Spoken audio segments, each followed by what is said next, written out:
Chapter 3. The Birth of Prophet Muhammad. Prophet Muhammad was born in the city of Mecca, which is located in the Hijaz region on the western part of the Arabian Peninsula.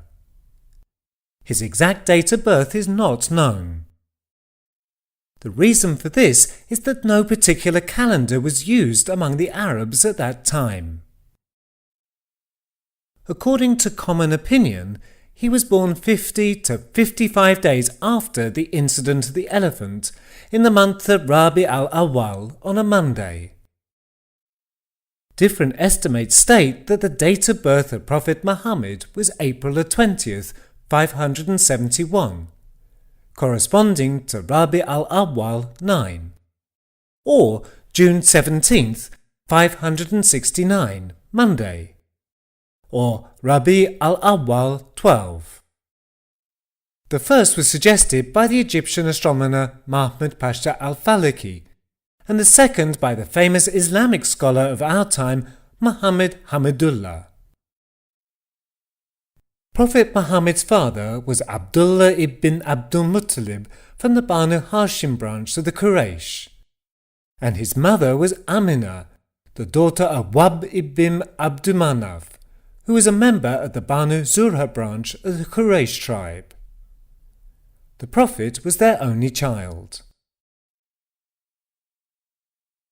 Abdullah was a handsome young man admired by his friends. He had a beauty and a brightness in his face that the other young men lacked.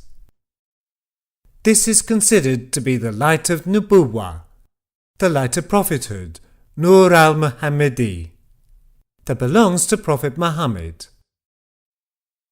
Some accounts state that when Abdullah's father, the Prophet's grandfather, Abdul Muttalib, found the Zamzam well and repaired it, some of the prominent members of the Quraysh tried to ridicule and humiliate him. At that time, Abdul Muttalib had only one son, Harith, and he was defenceless against them. He vowed that if he had 10 sons, he would sacrifice one. His supplication later being accepted, he had 10 sons, and thereupon saw a dream in which he was reminded of what he had sworn. Abdul Muttalib decided to draw lots among his sons to determine which one would be sacrificed. Abdullah, his youngest, was chosen. Abdul Muttalib decided to sacrifice him, but many people opposed him, especially his daughters. While deciding how to perform his sacrifice, he received some advice that he should draw a lot between Abdullah and 10 camels, which were sacrificial animals at that time. But again, Abdullah was chosen. Abdul Muttalib continued to draw lots, each time increasing the number of camels by 10.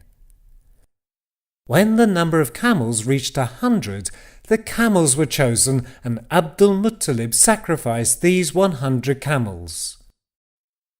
In this way, he saved his beloved son Abdullah. Prophet Muhammad once said, "I am the son of 2 sacrifices," referring to the sacrifices of his father Abdullah and his ancestor Ishmael, son of Abraham, both of which were prevented. Abdullah refused many marriage proposals in his adolescence, and eventually, upon his father's advice, he married Amina, the daughter of Wahb. Abdullah was 18 years old when he married. While on his way back from Syria, where he had gone for purposes of trade, he stopped in Yathrib and visited Adi ibn Najjar, his father's uncle. However, Abdullah became ill, thus having to stay with relatives for a month, and died thereafter. He was buried in Yathrib. When Abdul Muttalib learned of Abdullah's condition, he sent his elder son Harith to Yathrib, but Abdullah died before Harith's arrival in the city. The Prophet was thus born without a father. Holding the view that Abdullah will not suffer any pain in the afterlife, The majority of Islamic scholars maintain that he will be granted deliverance as he did not live to see the prophethood of his son. Prophet Muhammad's mother, Amina, held a position of respect among the young women of the Quraysh. Her father, Wahb, was a prominent member of the Zura tribe. Abdul Muttalib and his son Abdullah asked for Amina's hand from her father, or according to another account, from her paternal uncle Wahib. Upon a response in the affirmative, the marriage was conducted. According to the custom of the times, the couple stayed in Amina's house for the first 3 days of the marriage. It is accepted that after the marriage took place, the light of prophethood on Abdullah's forehead was transferred to Amina.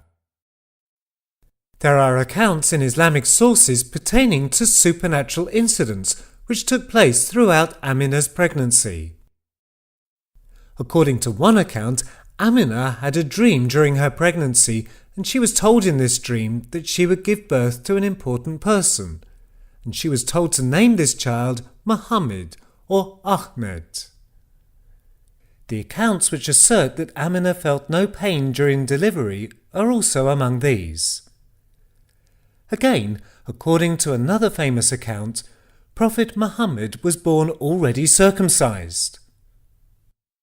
What is more, he had been washed by the angels, and the seal of prophethood had been stamped on his back. Upon receiving the glad tidings that his grandson had been born, Abdul Muttalib held a banquet in his grandson's honour, during which he named the newborn Muhammad. Abdul Muttalib said that he named him as such so that people would remember him with